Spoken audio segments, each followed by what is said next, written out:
Oke, halo guys. Ya halo semua, gua Evan. Selamat datang di Evan Reacts kali ini. Dan di video pertama kali ini gue bakal nge-react satu video menarik dan gue yakin lo semua pasti suka sih. Gue nge-react ini karena ini udah 2 bulan.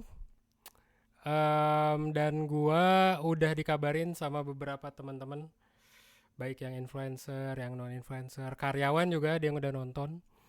Jadi ada yang bikin video ini ya. Ini thumbnailnya menarik banget sih. Dan titlenya juga.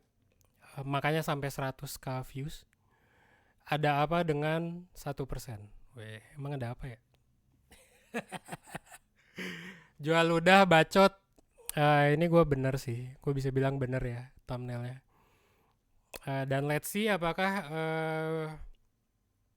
katanya sih isinya kontra 1% ya kalau kata yang udah ngabarin gue. Tapi let's try to react ya. Oke.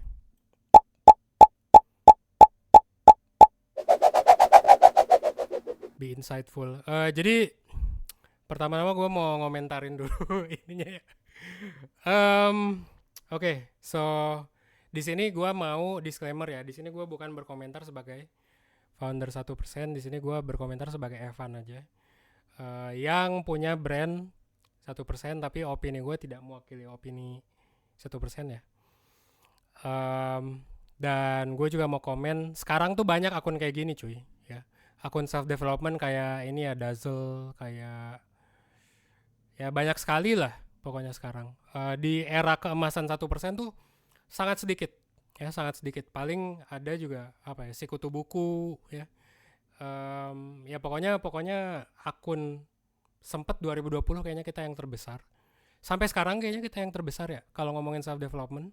Mungkin ada yang gede lain juga, tapi biasanya gabungan manis lain gitu. Ya jadi sekarang tuh banyak akun kayak gini gitu ya, yang kalau dari video sih seringkali mirip ya sama style yang dibangun sama 1% atau akun-akun self development lain. Ini oke sebenarnya ya. Karena ketika kita melakukan hal yang oke, orang pasti bakal niru. Orang pasti bakal berkompetisi lah di niche itu. Jadi menurut gue fair lah, maksudnya gue nggak coba protes atau apapun. Dan kebetulan tapi akun ini bukan bahas self development ya. Gue lihat deh. Oh ya, dia kayaknya ngebahas soal YouTuber sih. Tapi paling rame 1% ya. Mungkin karena relate kali ya. Ya kita coba lihat lah ya.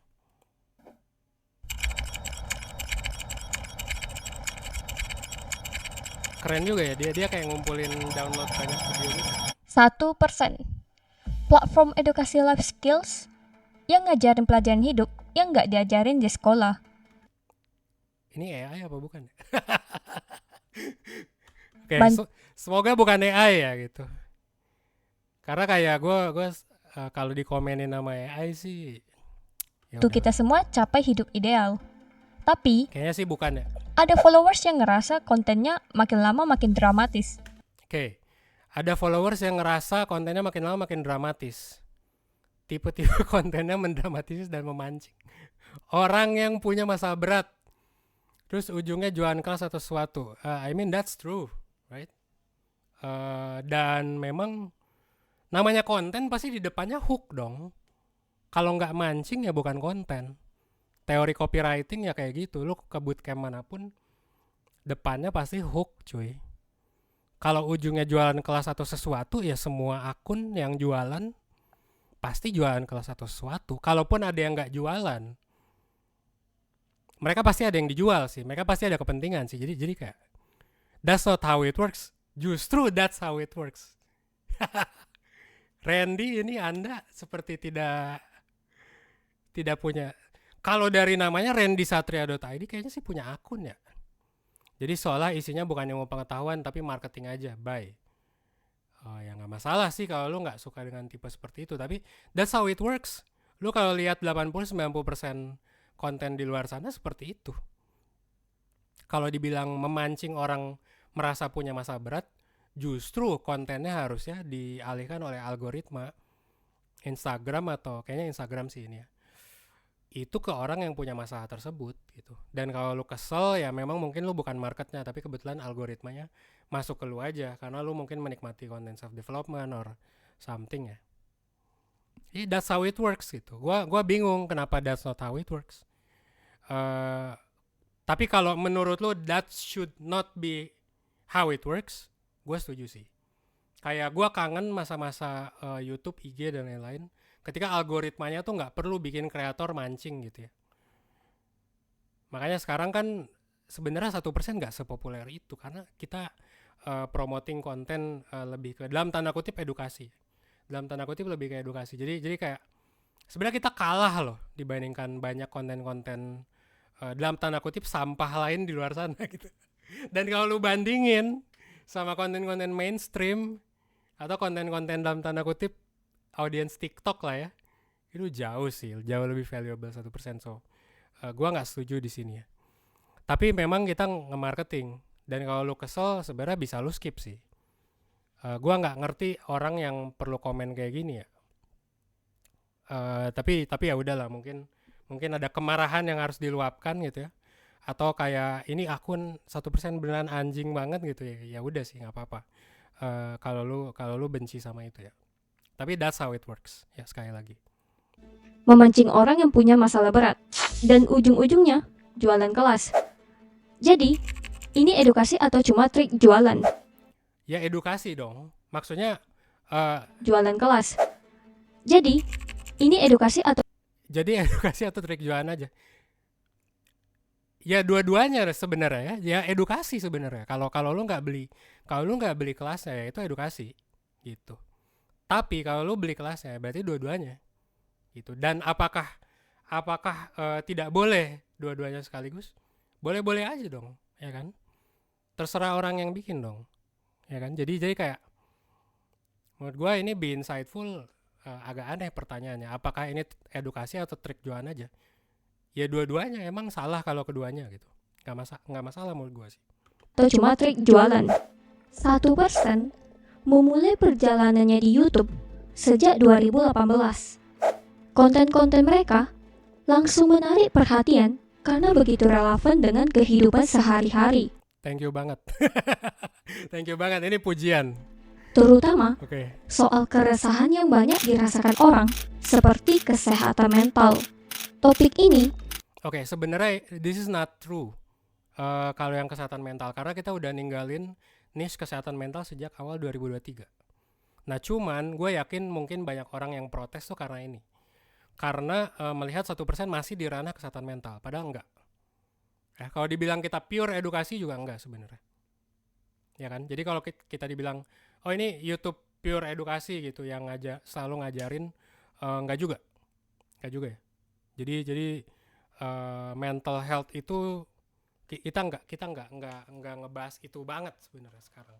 Ya. jadi hangat dibicarakan karena jumlah penderita gangguan mental di Indonesia terus meningkat.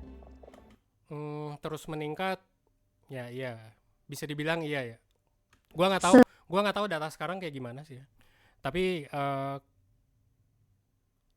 yang bisa gua tanggepin, mungkin penderitanya terus meningkat, tapi kalau dari segi konseling dan lain sebagainya sebenarnya very slow growing ya.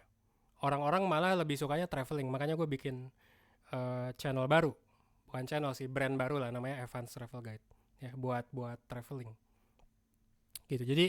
Jadi gue ngerasa mental health ini trennya udah beres sih gitu ya. Sebenarnya kalau di Gen Z trennya tuh sekarang jalan-jalan ke luar negeri atau kerja di luar negeri gitu, atau drama lah ya drama sih dari dulu ya. Selain itu, 1% juga kerap membahas topik pendidikan, filsafat, dan self-development. Oke, this is true. Sekarang sih kita banyak sekali bahas konten personal finance. Salah satu contoh konten 1%, Stop Ngegaca, berhasil menarik emosional audiens. Banyak yang ngerasa relate setelah menonton. Oke, thank you. Itu pujian juga. Melihat tingginya minat dan kebutuhan akan pengembangan diri, pada tahun 2019, 1% memutuskan untuk menjadi startup oleh Evan alias Ivan Dika Nurrahim bersama temannya Rizky Andriawan. Yang mana Evan merupakan pelopor awal dari 1% yang memiliki latar belakang sarjana psikologi.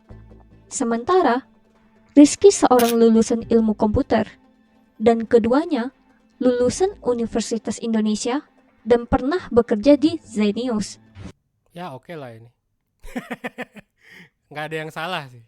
Ada satu yang salah, cuma gua nggak mau ngomong. Agar semakin berimpact, 1% mulai menawarkan layanan tambahan seperti konseling, webinar, mentoring, dan kursus online. Bahkan, sampai menerbitkan podcast yang berhasil meraih top 10 se-Indonesia di Spotify dan Itu dulu sih. Sekarang podcast udah sedikit ya viewersnya ya, karena nggak dioptimize banget sih ya podcast kita. Hopefully nanti gue pengen optimize podcast lagi sih. Apple Podcast. Tidak hanya sampai di situ, 1% terus berinovasi dengan melakukan berbagai kolaborasi menarik bersama berbagai pihak untuk memperluas dampaknya dan memberikan pengalaman yang lebih beragam bagi semua orang. Jadi ini masalahnya di mana? Dari tadi gue dipuji-puji mulu nih. Gue dan 1% dipuji-puji mulu nih. Founder dari 1% pun mengukir prestasi baru dengan masuk ke daftar Forbes 30 Under 30 tahun 2021 berkat kontribusinya dalam membangun startup pendidikan. Seiring berjalannya waktu, 1% tidak terlepas dari kritik. Terlihat beberapa komentar ketidakpuasan tidak terlepas dari kritik. Okay. Terlihat I have to unfollow, sorry, always jualan dan upselling. Oh ini yang tadi. Jualan paling laris ya jualan atas dasar kekhawatiran. Ya betul itu. Ya kan, lu mau jualan apapun ya mungkin atas dasar kekhawatiran. Jualan lampu, jualan apapun atas dasar kekhawatiran kan. beberapa komentar Kirain cuma saya yang mulai ngerasain konten 1% beda sama dulu. Ternyata ada yang sepemikiran. Kalau dibilang beda, bener sih beda.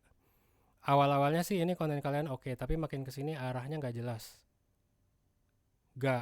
Ngajarin soal psikologi lagi, kalaupun ada berbayarnya. Ngajarin soal psikologi pun kalau ada berbayar semua. Oke. Enggak juga sih.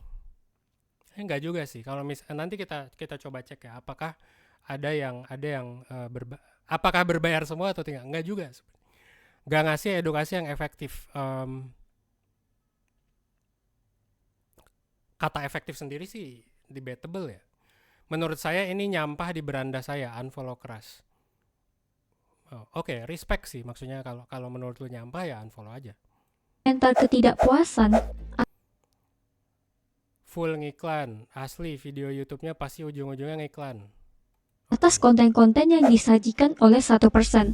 Kalau dipikir-pikir, memang konten 1% kadang terasa repetitif.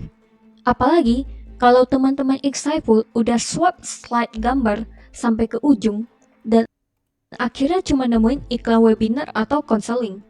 Lama-lama jadi ngebosanin juga. Ini bisa jadi bumerang buat 1%. Oke. Sebenarnya kalau dibilang ngebosenin ya, maksudnya kan lu lihat sendiri gitu. Di sini ada yang likes-nya 7.000, ya ada yang likes-nya 5.000. Faktanya banyak sekali orang yang menganggap ini tuh nggak ngebosenin. Contohnya kalau lu lihat komen-komen yang lain gitu ya. Ada yang nanya, kalau kita teliti dan bertanggung jawab hidup jadi lebih teratur. So, gue bisa argue bahwa ini masalah yang dialami oleh sebagian orang aja. Gitu. Mungkin ini masalah gitu ya, yang perlu gue ubah. Atau yang perlu diubah oleh tim 1% lah ya. Tapi kalau gue bisa argue, kalau dilihat dari likes-nya, ini likes-nya tinggi. Komennya juga tinggi. Apakah negatif semua? Enggak. Gue bisa bilang enggak. Karena kalau iya, kita udah mengubah formatnya. Swap slide gambar sampai ke ujung dan akhirnya cuma nemuin Iya nih kan. Kalau di Indonesia uang bantuannya ya ini kan, maksud gua lu lihat dari komen-komen teratas, lu lihat dari majority of the comments itu most likely nggak negatif kok. Ya bentar, ada yang nelfon. Oh, kayaknya sewa PS. Gak usah gua balas. Oke, kita lanjut ya.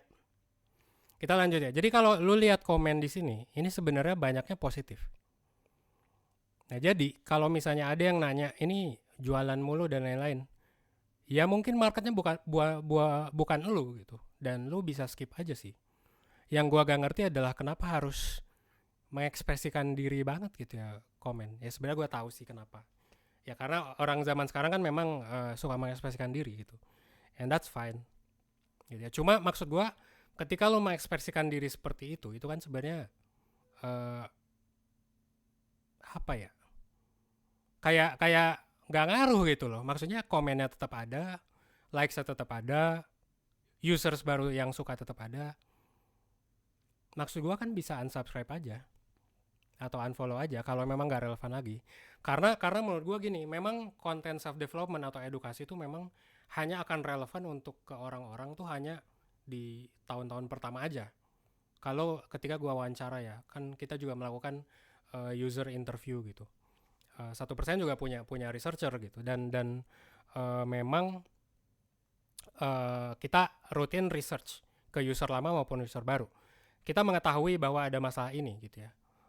Dan memang kalau dilihat-lihat polanya adalah orang tuh tahu 1% karena mereka lagi depresi, karena mereka lagi ada masalah lah ya. Nggak selalu masalah mental sih.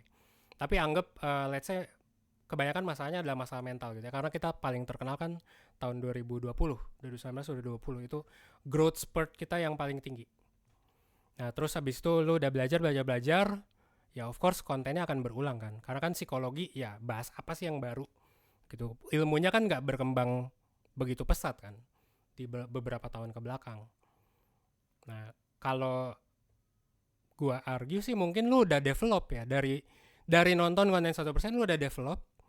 Akhirnya ketika lu nonton konten 1% sekarang yang mungkin masih sama kayak dulu tapi lebih clickbaity karena kita lebih jago dalam tahu users tuh butuh apa, dan followers kita nambah terus. Jadi kita butuh lebih clickbaity lagi biar nggak jadi dead followers. Sekarang juga bahkan di YouTube kan kita ada 3 juta. Tapi kebanyakan dead followers kan gitu, dead subscribers lah. Jadi nggak semua orang nonton videonya 1%. Jadi make sense dong untuk kita untuk lebih clickbaity. Selama itu nggak melawan nilai dan norma yang ada ya. Dan selama itu nggak melanggar hukum ya sebenarnya nggak masalah. Iklan webinar atau konseling. Lama-lama, jadi ngebosanin juga. Ini bisa jadi bumerang buat 1%. Gue setuju itu bisa jadi bumerang. Dan mungkin sudah jadi bumerang juga ya buat beberapa user lama kita. Awalnya orang-orang mungkin tertarik karena kontennya kelihatan murni edukatif dan bermanfaat. Tapi, kalau isinya mulai banyak promosi atau Nah, lu kalau lihat kita jualan apa enggak sih sebenarnya?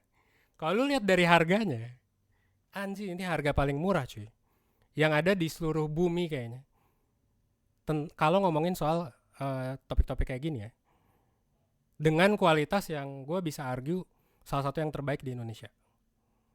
Jadi kalau lu bilang 1% tuh hobinya jualan, sebenarnya enggak cuy. Target kita tuh orang-orang miskin di Indonesia. Makanya kita ngasih harganya 25.000. Dulu kita ngasih harganya sekitar 100-200 ribu ya. Dan itu laku. Sekarang lebih laku lagi karena harganya makin murah kan gitu. Justru gue bikin 1% tuh buat ngasih impact cuy. Karena lu kebayang gak sih kalau misalnya kelasnya gue kasih gratis semua. Ini kan kelas in-house ya dari Life Skills Indonesia, which is brand B2B dan B2C kita untuk training dan speaking engagements lah ya. Jadi sister brandnya 1% lah bisa dibilang. Ini tuh buat bayar pembicaranya cuy. Maksud gue kalau lu protes dengan jualan, lu lihat dulu harganya. Ini gue jualan apa gue apa ya, target hal lain gitu. Karena kalau gue jualan gue nggak bakal bikin harganya kayak gitu, dan nggak bakal gue nargetinnya orang miskin. Ya sebenarnya di bisnis gue juga ada banyak PT yang gue, nggak banyak sih, beberapa PT yang gue punya yang memang targetnya bukan orang miskin ya, tapi targetnya korporasi gitu. Tapi dalam konteks ini kalau lu nge-argue bahwa 1% tuh jualan kayak tai lah gitu kan. Misalnya goblok banget nih, jualan bikin kekhawatiran. Kagak cuy. Lu kalau lihat harganya 25.000 anjir. Iya kan? Jadi menurut gua nggak valid sih. Kalau lu bilang gua apa ya, kalau lu bilang gua bukan pure edukasi ya bener, karena edukasi nggak harus pure dong. Emang ada platform edukasi yang pure edukasi terus gede gitu. Gua argue sih sangat sedikit ya kalaupun ada. Paling apa Khan Academy. Itu dia pun nyari donor sebenarnya kan. Yayasan itu pun butuh donor kalaupun jadi yayasan. Dan kalau 1% jadi yayasan, apakah akan ada yang ngedonor di Indonesia? Mungkin banyak. Tapi karena kita self sustain dan gua nggak mau ngemis-ngemis donor gitu ya, karena kalaupun ngemis-ngemis donor juga nanti kan pasti ada kepentingannya juga kan donor. Maksudnya semua orang pasti punya kepentingan lah. Pasti akan ada nilai-nilai yang masuk juga gitu. Jadi kayak menurut gue sih ini bukan jualan. Bukan jualan pure ya gitu. Jadi kalau lo mikirnya jualan, anjir harganya murah kayak gitu. Gitu ya. Dan kalau gratis orang nggak bakal join dan niat sih menurut gue ya. Makanya dijual. Atau jualan, fokusnya jadi terasa bergeser. Dan audiens Aneh sih kalau dibilang fokusnya bergeser. Karena yang gue jual belajar komunikasi asertif. Lo kalau masuk, lo dapet best in class gitu ya, materi soal komunikasi asertif yang udah kita lakuin dari 2018, which is 6 years ago. Lu dapet yang terbaik dari yang terbaik gitu ya, terus lu dapet recordingsnya, terus lu bakal dapet bisa ngerasa nggak dapat. ya itu ya, yang paling mahal kayaknya bakal dapet psikotes or something. Gue lupa perks-perksnya apa aja, pokoknya ada worksheet, ada apa kan. Itu kayak best in class education lo dapat for only 50 fucking thousand. Terus lo bilang dampaknya nggak baik. Lo bilangnya fokusnya berubah jadi jualan. Come on man. Ayolah, maksudnya masa sih mikir kayak gitu? Ya nggak sih? Manfaat yang sama lagi. Sebenarnya, Kalau dibilang nggak bisa ngasih manfaat yang sama lagi, justru dengan jualan kelas manfaatnya jadi lebih gede gitu, ya kan? Karena ada loh orang yang niat, bahkan kalau gue nggak jualan kelas ya, gue yakin, dan ini sudah pernah terjadi. Ketika gue waktu itu sempat stop ya, kita promoin webinar stop. Kapan webinarnya bang?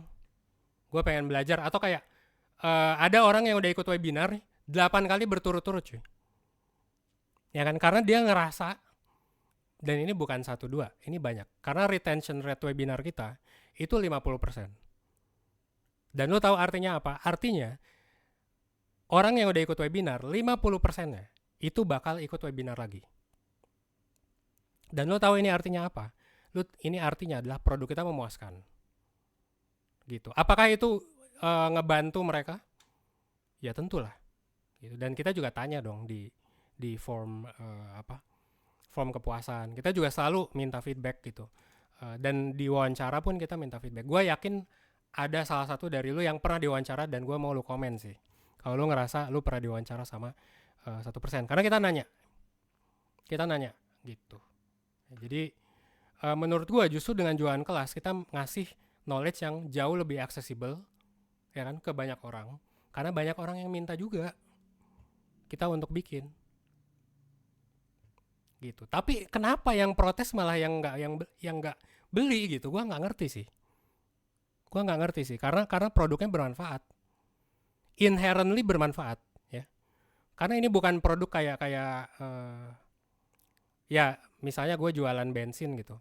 Ya bensin bermanfaat, tapi kan nggak secara langsung bermanfaat ke self development lo gitu. Kalau komunikasi asertif tuh itu bermanfaat nggak sih? ini sudah kelihatan dari video pertama. Ada link-link yang berkaitan dengan layanan yang disediakan oleh 1%. Gue mau revisi dikit. Ini sebenarnya link di deskripsi ini kita edit sih. Jadi awalnya nggak kayak gini. Tapi memang dari awal kita sudah melakukan yang namanya marketing. Kita sudah tahu bahwa kita ingin jualan. Gitu. Kenapa? Karena kalau nggak dijual knowledge atau counseling, ya fasilitatornya siapa yang bayar itu satu. Industrinya nggak akan tumbuh. Fasilitatornya nggak ada yang bayar. Kalau nggak ada yang bayar, siapa yang numbuhin industri psikologi di Indonesia yang pertama kali? 1%, cuy. Ya kan? Itu satu. Yang kedua, kalau nggak bayar, pengalaman kita juga di Blue Academy ya. Blue Academy atau di kelas kolaborasi gue sama Purwadika dan lain-lain. Orang nggak niat jadinya. Atau orang nggak dapet impactnya full karena meskipun mereka datang. Meskipun di Blue Academy itu ada 1.000 sampai 2.000 orang ya tiap bulan yang datang. Dan kita ada bootcampnya tiap bulan kan. Impactnya tuh nggak se-oke ketika ada misalnya 200 orang yang datang ke webinar. Karena bayar. Karena mereka udah niat banget. Jadi ini juga nentuin niat sih gitu. Beda kan, ya kalau webinar gratis mungkin lu kalau datang pun ya beda lah ya kan. Lu bayar 1 juta buat webinar sama lu bayar 0 rupiah gitu. Itu pasti beda lu niat dan ketika ngerjainnya dan ketika lu mengubah diri lu sih. Jadi kayak gue masih mempertanyakan kenapa ketika gue jualan, ketika 1% itu jualan, kenapa dibilang malah mengecilkan impact? Justru kita ngegedein impact. Ya, sama kayak gini lah. Elon Musk jualan mobil listrik gitu. Itu ngasih impact nggak terhadap industri mobil listrik di dunia gitu? Ya ngasih dong. Bahkan sekarang semua BMW, Toyota, ya, Wuling dan lain-lain, semua pakai mobil listrik. Karena bisnis mobil listrik pertama yang dibikin sama Tesla. Jadi menurut gua lu terlalu mengecilkan dampak dari kapitalisme ya. Maksudnya ya kita kan operator kapitalisme sebenarnya di sini sebagai bisnis lah ya. Menurut gua kalau lu bilang ini nggak berimpact, justru kita yang ngehidupin industri psikologi dan self development yang pertama kali. Bahkan gue bisa bilang kalau nggak ada 1%, mungkin nggak ada channel YouTube Be Insightful, nggak ada channel YouTube Dazzle dan lain-lain gitu. Ya itu bold claim sih ya.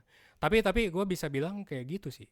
Karena mungkin banyak channel self development di luar sana nggak bakal mulai kalau nggak lihat inspirasinya dari kita sih. Gitu. Dan sampai sekarang juga masih banyak ya orang yang berterima kasih gitu ke 1% ke gua personal karena udah bikin 1%. Jadi gua nggak ngerti sih ya. Tapi nanti gua baca komen-komennya deh. Gua ngerti sih sebenarnya. Cuman maksudnya ini hypothetically speaking ya. Maksudnya gua melakukan hiperbola lah barusan. Gua nggak ngerti kenapa lu semua masih protes gitu. Itu yang gua nggak bisa. Kenapa nggak diem aja sih gitu. Meskipun itu hak orang ya. Dengan layanan yang disediakan oleh 1%, yang apabila teman-teman Insightful klik salah satu linknya, akan memunculkan layanan berbayar milik mereka. Dan jelas, orang jadi merasa konten 1% mulai hard selling. Apalagi, belakangan ini konten yang di-up. Bisa, kalau ini gue bisa jadi setuju ya. Tapi, lagi-lagi, sebenarnya kalau hard selling, kok likes-nya bisa gede gitu sih, itu pertama. Kok reach-nya bisa gede banget, kita jarang nge-ads sih, budget ads kita sangat sedikit, kok bisa nge-reach banyak orang dan kok mayoritas komennya masih positif. Nah berarti itu kan yang apakah hard selling bisa seperti itu gitu. Bisa di sini kan hard selling definisinya adalah langsung dan agresif, membuat customer membeli barang saat ini juga. Daya tariknya rasional. Apakah kita melakukan hard selling dengan daya tarik rasional? Misalnya rasional itu kan kayak, ayo beli ini harganya 30.000 loh. Kita nggak melakukan kayak gitu loh. Yang kita lakukan adalah kita kalau tadi dibilang kan kita bahas masalah secara ibaratnya secara halus gitu. Kita bahas masalahnya dulu, bikin nyaman dulu, mereka baca dulu, ya kan? Soft selling nih ya, sesuai definisi. Bikin nyaman dulu, Upload kerasa, melibatkan daya tarik emosional. Baru di akhir kita kasih poster. Jangan-jangan kita soft selling. Cuma ini mah lu gak suka aja sama jualannya kita. Entah karena lu gak cocok atau karena I don't know. repetitif dan monoton. Yang akhirnya Ya atau mungkin lu keseringan mantengin 1% sih. Karena gue yakin kalau keseringan juga ya memang anjir lah ngomongnya ini lagi. Ya iya, karena memang kita kita ngarahnya kan ke orang yang punya masalah gitu. Orang menengah ke bawah yang punya masalah spesifik yang harus diingetin berulang kali gitu. Jadi boring. Bahkan, konten podcast 1%, baik di kanal YouTube maupun Spotify, udah lama nggak update. Oh iya, ini yang gue bilang tadi. Udah lama nggak update ya. Udah lama nggak update itu sebenarnya ya karena kita males aja sih, gitu ya. Ya karena kita nggak punya resource yang cukup lah dan males sih. Mungkin kalau gue lebih niat mungkin nggak update ya. Tapi gue assure itu tidak ada hubungannya dengan cara marketing kita dan lain-lain sih. Udah 5 bulan lebih nggak ada konten, dan view-nya makin lama makin sedikit. Jadi, apa yang harus dibenahi dari 1%? Untuk konten di Instagram video Reels, sebagai bentuk variasi, bisa banget ikuti tren ala-ala TikTok. Misalnya, share pengalaman saat konseling atau POV pas lagi handle klien. Gue appreciate sarannya sih, tapi kayak kalau lu bandingin, gue nggak tahu sih ini konten rame apa enggak. Aditi.sci-center, Ulfa Nurlaili, Sundarinda. Oke, nanti kita cek ya. Atau nggak usah di, gua cek sekarang deh.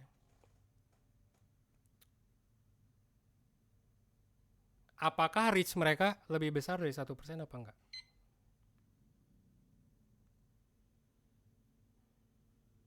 Gua cek satu lah ya, Sundar Indah.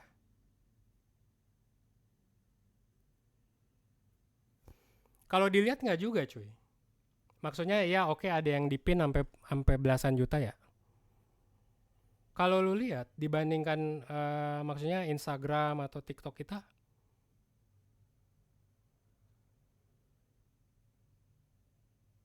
ya sebenarnya mirip-mirip sih kalau kalau dibandingin sama Instagram ya. Ya kalau TikTok mungkin kita kan nggak terlalu fokus di TikTok ya. Atau si Aditi Sai Center gitu. Maksudnya gue coba lihat dah. Itu kan tadi Sundar Indah ya. Aditi dot Sai Center. Followersnya cuma 16.000 cuy. Jadi lu ngasih saran ke gua, bahkan konten dailynya cuma ratusan viewsnya. Bukan likes ya, views ya. Jadi kayak kalau gua dikasih saran untuk niru akun-akun ini, jangan-jangan kebalik cuy. Ya gue jadi agak sombong lagi ya. Sorry banget, tapi menurut gua justru kemunculan akun kayak gini ya dengan konten kreatifnya yang mungkin lebih besar ya. Kalau yang Sundar Indah mungkin ini oke lah reach-nya di TikTok.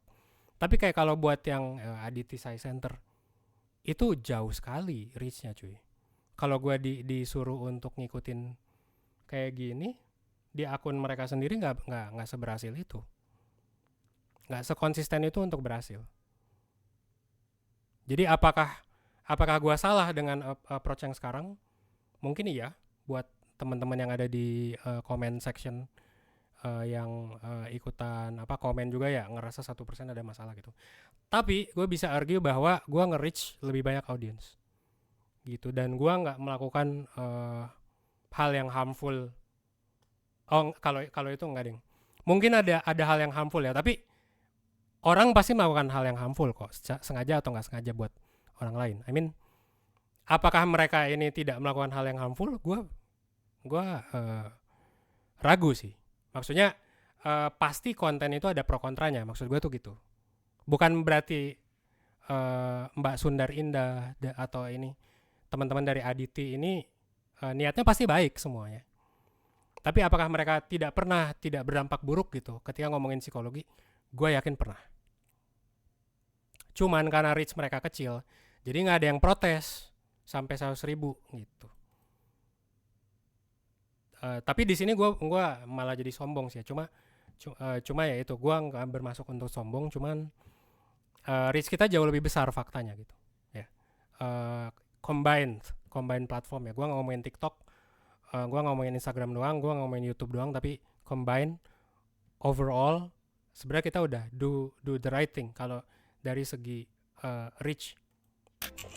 Kedua, masukkan konten meme yang relate dengan psikologis. Ini gue setuju sih. Ini gue setuju. Yang kedua ini gue setuju. Karena dulu kita pernah bikin meme dan sangat rame. Dulu pernah kita lakuin. Sekarang sih udah enggak. Iya, ini gue setuju. Ini gue tampung. Biar Gue audiens catat semakin malah. terhubung dengan brand dan konten terasa lebih ringan dan fun. Ya, tapi lagi-lagi ya. Kalau lu tanya, kalau lu cek faktualnya sama ini kayaknya akun luar sih. Mungkin nggak apple to apple. Tapi anggap ini diceritain.id. Kayaknya gue tahu ini akun. Kayaknya ini dibangun sama adik kelas gue dah. Yang pernah internship juga di 1%-nya. Sama ada juga ini biro psikologi lagi. Gue argue ini reach-nya lebih gede kita. Ya, jadi kalau lu ngasih contoh,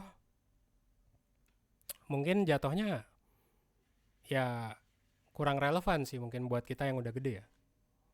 Tapi gue setuju sama meme ini sih. Gue setuju sama meme ini. Di video reels ya ini gue setuju. Gue pengen banget masukin ini. Cuma kan kita kontennya tuh heavy menggunakan AI gitu ya. Karena gue memang udah pro AI. Pengen lebih efisien juga kan dari segi workload atau apa namanya? Gue lupa nama HR ya. Manpower planning.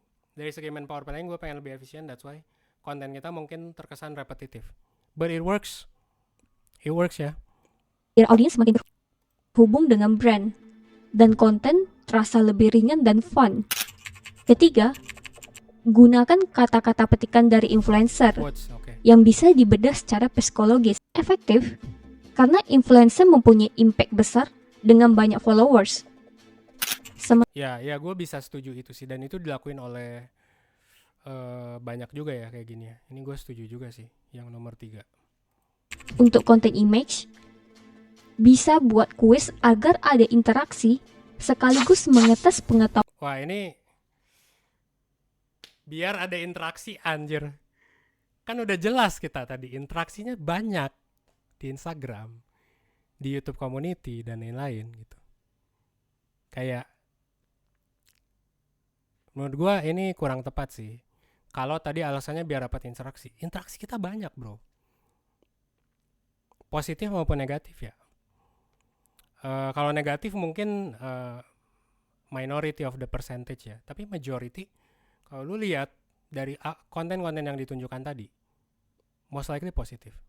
Ya, gua nggak menafikan bahwa ada beberapa video kita yang memang very hard selling, ya.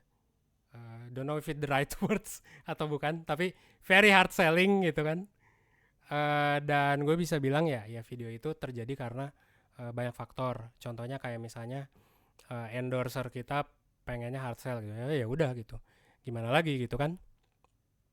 Kalau mereka memang pengennya gitu ya udah gitu. Cuman nanti sentimennya bakal negatif gitu ke endorsernya, dan seringkali mereka kayak ya udah juga gitu kan itu. So itu decision yang kita make, dan gua sorry kalau misalnya ada video yang seperti itu, dan gue sudah melihat ada beberapa video yang seperti itu. Tapi di luar itu, kalau kita ngomongin carousel ini atau image ya, itu sebenarnya kita dari segi engagement no problem sih. Tawan dari audiens. Kedua, buat konten game untuk seru-seruan dan hiburan seperti teka-teki, cari kata, Ini sama sih, tebak gambar, gua, dan lain-lain. it doesn't work, Ketiga, man. Maksudnya jadi nggak emosional malah, ya nggak sih, dibandingkan dengan yang soft selling yang tadi lu bilang. I mean konten ini sangat tidak emotionally atraktif nggak sih? Ya itu opini gue aja sih. adakan challenge sebagai ajang tunjuk bakat dan kreativitas dari audiens dengan reward berupa hadiah, layanan. Nah, ya ini gue setuju lah buat community, buat diskon kan.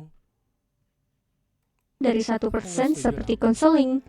Tapi contohnya LPTUI, ya, maksudnya bukan menjelekan LPTUI, tapi maksud gue reach kita jauh lebih besar, cuy. Komen kita jauh lebih besar juga dibandingkan konten ini. Gue yakin banget, gue yakin sekali. Tanpa perlu harus ngasih hadiah saldo e-wallet ya. Faktanya bahkan LPTUI, gue personally, gue ngisi training di LPTUI ngomongin soal sosmed dan YouTube. gitu. Gua ngisi training ke mereka. Terus sekarang gua malah disuruh ngikutin yang LPTUI lakuin gitu. Yang mana belum tentu relevan juga kan, karena ya beda jumlah subscribers, beda kondisi ya kan. Online, dan lain sebagainya. Selain itu, khusus layanan berbayar dari 1%, perlu menyediakan halaman testimoni secara lebih baik. Nah ini gue setuju. Ini gue setuju. Tapi bukannya lu tadi nggak mau kita jualan ya? Ya tapi ya udahlah ya. Maksudnya ya ini tone videonya sangat positif sih. Meskipun ada beberapa hal yang gue nggak setuju ya. Ya kita agree to disagree aja. Cuma ini gue setuju soalnya emang web dev gue nggak terlalu fokus ke 1% memang dari segi web development. Kita kan tadi kalau lu lihat nih ya. Dan lain sebagainya. Nah kalau lu lihat kan kita sebenarnya sekarang lu kalau ke 1%.net ada 3 brand ini. Sebenarnya kita juga ada beberapa brand lain kan. Jadi ini mungkin wake up call buat gue lah. Karena memang testimoni nggak pernah dibenerin sih. Selain itu, khusus layanan berbayar dari 1%, perlu menyediakan halaman testimoni secara lebih baik. Jadi, calon pelanggan bisa dengan mudah melihat ulasan dan pengalaman dari pelanggan lain, sehingga mereka makin percaya untuk mencoba layanan dari 1%. Secara keseluruhan, 1% sangat bagus dalam menyajikan konten secara edukatif dan informatif. Meski begitu, tentu masih ada beberapa hal yang harus diperbaiki. Harapannya, 1% bisa terus berkembang dan berinovasi dengan Ini gue setuju. Karena kalau di industri yang kompetitif, berkembang dan berinovasi dengan ide-ide kreatif yang segar. Ini gue setuju. That's why gue juga bikin Evan React sih. Gue kayaknya mau nyeriusin style video kayak gini. Ya of course nggak berhubungan sama 1%. Tapi gue yakin ini bisa ngasih manfaat juga. Dengan gue ngasih opini-opini ke video-video tertentu gitu sih. Karena 1% tuh di industri yang sangat kompetitif. I mean besok lu bisa ngelihat ada banyak akun baru kan. Yang plek-ketiplek ya. Yang plek-ketiplek dan it's okay sebenarnya. Namanya juga kapitalisme kan. Ya when you doing the right thing pasti akan ada kompetitor. Justru kalau nggak ada kompetitor kan berarti ada yang salah nih, ada marketnya nggak nih? Kok nggak ada orang yang berkompetisi? Ya nggak sih? Gue setuju jadi di kalimat terakhir ini. Berkembang dan berinovasi dengan ide-ide kreatif yang segar. Karena memang dari konten, gue sendiri juga boring. Cuman for majority of our market atau for the new users, konten kita masih sangat powerful. Dan tidak negatif sama sekali. ide-ide kreatif yang segar. Menurut pendapat teman-teman Instaful sendiri, apa yang harus dibenahi dari 1%? Silakan berkomentar di bawah. Oke. Sampai jumpa lagi. Oke, so sekarang kita bakal lihat comment section ya. Dulu ketarik banget sama konten 1%. Tapi dirasa-rasa kalau berlebihan emang bisa jadi bumerang ya. That's true. Gua nggak suka juga sih ada orang yang ketagihan nonton self development sampai bertahun-tahun gitu. Itu kayak bisa jadi nggak sehat juga sih kalau lu nggak berubah-berubah ya. Karena kalau lu nonton konten self development harusnya lu develop kan. Jadi it's common untuk lu move on dari 1%. So gue setuju. Dan kalau lu udah move on dari 1%, tapi yang gue harap adalah gini sih. Kalau lu udah move on, say good thing sih. Kalau lu udah apa ya? Udah dapet pengalaman yang baik dari 1% sebelumnya ya. Tapi kalau lu udah nggak relevan, please say nothing aja. Soalnya kalau lu enggak sih ya, jangan say nothing ya, nanti komennya nggak rame. Kalau nggak rame nanti algoritmanya nggak jalan ya. Tapi menurut gue sih kalau lu nggak suka ya nggak usah komen sih. Langsung hide aja sih saran gue ya. Atau ya diemin aja sih. Gitu karena ya algoritmanya bukan buat lu. Nggak pas berarti. Gitu sih ya. Jadi dari gue sih apa ya, kalau ibaratnya gini, kalau lu udah move on, lu udah harusnya move on dan waktu yang menurut gua pas tuh ya buat kebanyakan orang, nonton 1% itu adalah 1 tahun, 1 sampai 2 tahun lah. Ya, kalau kita nggak melakukan apa-apa tentang ini, 1 sampai 2 tahun lah. Kalau setelah itu lu masih nonton, ya berarti entah kita yang clickbait dan videonya bagus, ya kan? Atau memang ya lu nggak develop yourself, cuy, ya kan? Jadi memang gue setuju dengan ini. Konten kalau berlebihan, semuanya juga kalau berlebihan bisa jadi bumerang. Even konsultasi psikologi, kalau lu ke psikolog nggak ngapa-ngapain, bisa jadi bumerang juga, bisa jadi manja juga lu. Bukannya masalah terurai, tapi malah cenderung terdorong untuk self diagnose. That's why ke psikolog, ya kan? That's why ke psikolog, that's why kita selalu ngepromoin itu. Ya karena kalau lu nonton konten-konten doang yang gratis, dari mana ininya solusinya, ya kan? Makin kesini makin sadar kalau kontennya cuma kumpas permukaan doang. Iya, jelas. Soalnya kan kita memang ngarah ke mass market lah, ngarah ke orang-orang yang ya itu menengah ke bawah, yang nggak tahu dia punya masalah itu. Orang-orang di luar sana yang itu banyak banget di Indonesia, ya kan? Kalau mau tuntas ya emang harus konsen. Oh iya bener, gue setuju sama lu Anis ya. Setelah tahu template konten gini, selalu di hari iklan kelas udah jarang banget buat konten 100% ya. That's good, that's good. Ya menurut gue ini komennya positif sih. Oh ada yang kontra juga ya dengan komennya. Sebenarnya menurut gue positif sih. Oh ya bener ini. Ini dia jatuhnya kayak melegitimasi poin yang ya udah konseling langsung aja, ya bener.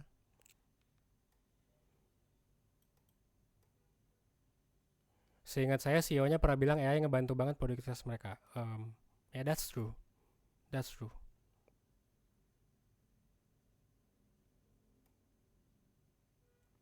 Nah ini juga poinnya. Ya nggak mungkin sampai ke dalam-dalamnya lah. Iya bener. Karena not everyone is attracted to it.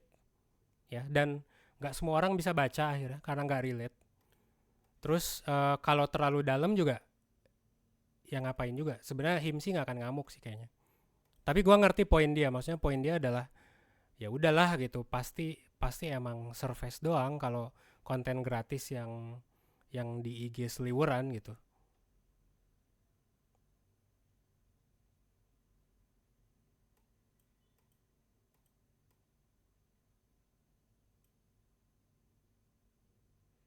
Nah ini gue setuju. Ini lu emang udah bukan marketnya aja. Jadi kalau menurut komen ini, ada orang yang harus sering diarahin, ada orang yang disorientasi. Jadi channel-channel psikologi ini buat orang yang hidupnya belum settle. That's true, itu market 1%. Orang yang butuhnya pattern, bukan pattern is actually nasihat gak sih? Gue nggak tahu lah. Tapi mungkin motivasi kali ya, atau or something. Atau simply orang yang memang tidak mau overanalyze. Iya benar-benar. Tapi gue setuju dengan ini. Channel kayak untuk gue nggak tahu. Justru channel 1% dibutuhkan buat orang-orang yang kayak gini gitu. Tapi memang ada, gue setuju bahwa poinnya dia adalah buat banyak orang juga 1% nggak dibutuhin, bahkan annoying. Saya tidak bilang channel 1% kurang, betul. Benar. Tinggal nerusin aja bener.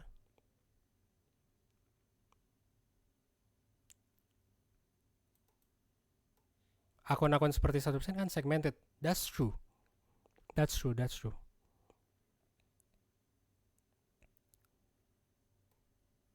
Trik jualannya biar lebih soft selling. Masih kurang soft selling apa kita? Ya gua paham maksud lu, tapi maksudnya kita nggak hard selling kok. Gua deny ya kalau kita beneran 100% hard selling. Tapi memang template ya oke lah.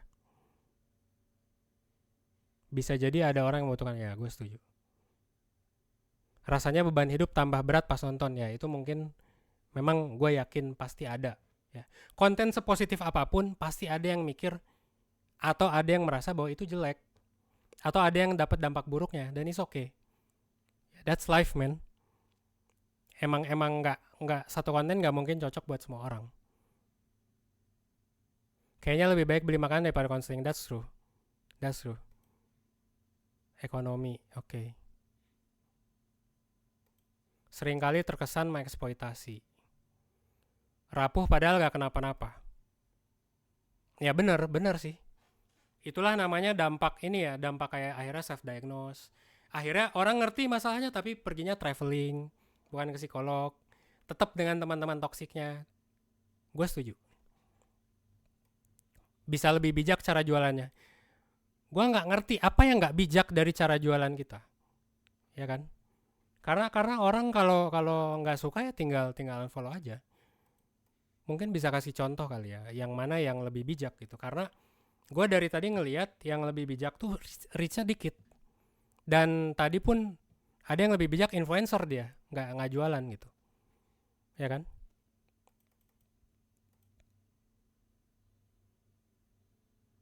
Ini baru namanya kedai membangun ya, gue setuju sih. Konten videonya sangat positif.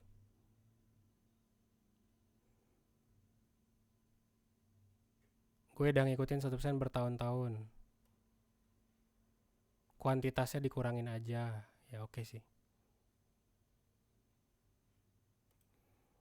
Kalau ini debatin AI, gue AI maksimalis bisa dibilang. Jadi gue nggak mau debat soal itu, it's to yourself aja lah ya. Maksudnya kalau gue sih, gue pribadi setuju dengan AI. Tapi kalau ada yang nggak setuju, gue bisa ngerti. Tapi gue nggak setuju sama orang yang nggak setuju sama AI. Tapi gue bisa ngerti kenapa mereka nggak setuju, ya kan? Karena ada masalah data training dan lain-lain gitu. Cuma kalau gue pribadi, gue setuju sih sama AI. Jadi, tapi itu bukan bahasan sekarang kan. Jadi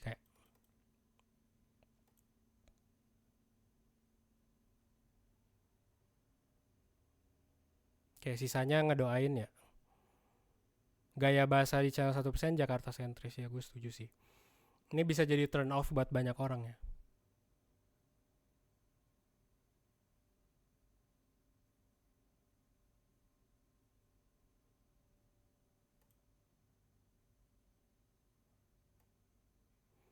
Masa kejayaannya mulai runtuh. Udah runtuh sih harusnya ya. Karena kejayaan kita kan di 2020.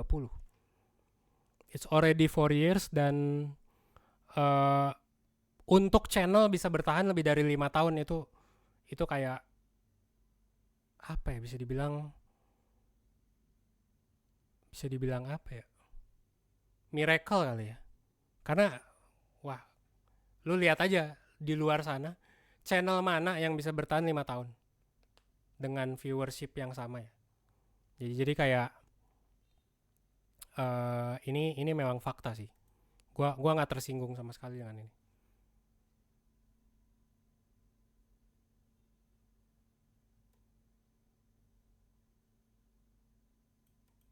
Ya, ini berarti dia lebih lebih cocok dengan orang-orang seperti ini. Gitu ya di komen ini.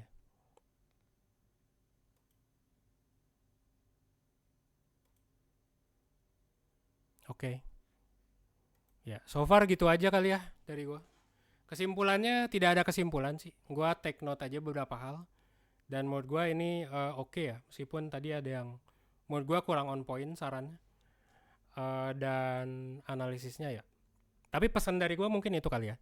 Kalau lu udah move on dari 1%, I mean karena lu udah lebih develop, karena lu udah bosen lihat konten ya, karena lu udah males self diagnose dan lain-lain. Menurut gue sih nggak usah komen ya, karena nanti algoritmanya bakal ke lu. Pertama kalau lu komen. Terus yang kedua juga kalau nanti uh, iya itu pertama yang paling penting sih, karena kalau lu komen algoritmanya bakal ke lu, ke orang yang nggak tepat. Nanti orang-orang yang kayak lu nanti bakal dapet lagi. Sementara gue kan pengennya ke orang-orang yang di luar sana, yang mungkin beneran bermasalah tapi nggak ke reach sama kita, ya. So ya mungkin itu sih. Jadi kalau mau unfollow aja sih. Jujur itu akan mempermudah kita dalam memilih audiens yang tepat. Karena orang-orang yang udah move on atau udah nggak cocok atau udah beda value itu mendingan ke yang lain, gitu. Ya, and don't be too emotional about it kali ya. Karena kayak namanya akun, namanya brand, apalagi bukan teman-teman, bukan kalian yang punya gitu. Itu pasti akan berubah-ubah aja sih. Ya nggak sih, kayak ya udah gitu. Kalau emang nggak cocok ya tinggalin.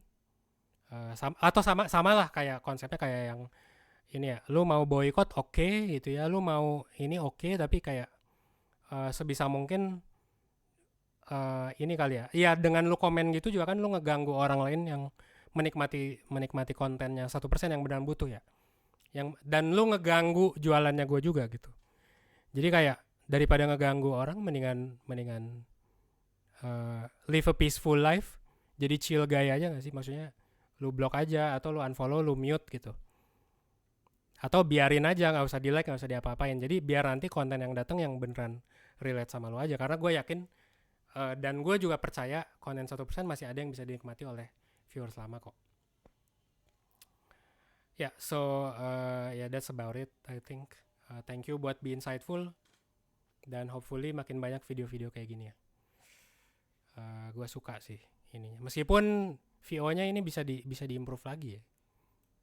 Gue nggak tahu ini siapa, tapi bisa diimprove ya. Artikulasi, intonasi dan lain-lain. Oke, thank you juga buat yang komen ya. Dan thank you buat yang udah nonton. Berarti ini 100.000 orang yang mungkin ngerasa ada masalah atau ngerasa kayak ini video apaan nih tentang 1% gitu kan. Oke. Thank you and see you guys later. Bye bye. Jangan lupa subscribe.